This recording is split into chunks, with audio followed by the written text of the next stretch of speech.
நோன்பு 29 இறுதி நோன்புக்கு வந்துட்டோம். இந்த ஒரு மாத காலமாக நம்ம உண்ணாம உறங்காம பருகாம நிறைய விஷயங்கள் இறைவனுக்காக தியாகம் பண்ணோம்.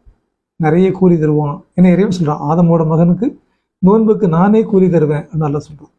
ஸோ அந்த நம்பிக்கை அடிப்படையில் இறைவனுக்காக வாக்குறுதி கொடுத்தவன் மகத்தானவர், ஒரு நாள் அதை மீற மாட்டான். அதுக்காக நம்ம எல்லா தியாகம் பண்ணோம். நேற்று வரைக்கும் ஹலாலாக இருந்த விஷயம் கூட இன்னைக்கு ஹராம் சொன்னோம். சாப்பிட்றது ஹலால், மனைவியோட கூடுறது ஹலால், ஆனால் நோன்பு காலத்தில் அதெல்லாம் ஹராம் சொன்னாலாம்.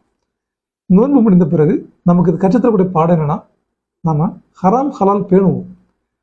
ஹலாலை ஹலாலாக மட்டும் பேணுவோம், ஹராம ஹராமாக பேணுவோம்.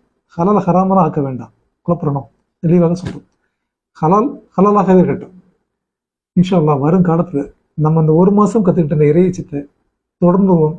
தொழுகையும் தொடருவோம். நிறைய பேர் நோன்பு முடிஞ்சே தொழுகையை பாட்டிருக்காங்க. தொழுகையும் தொடருவோம், இறையச்சத்தையும் தொடருவோம். இன்ஷா அல்லாஹ் இறைவன் நம்மை நல்ல மக்களாக ஆக்கி அருள் போயிட்டும். ஆமீன்.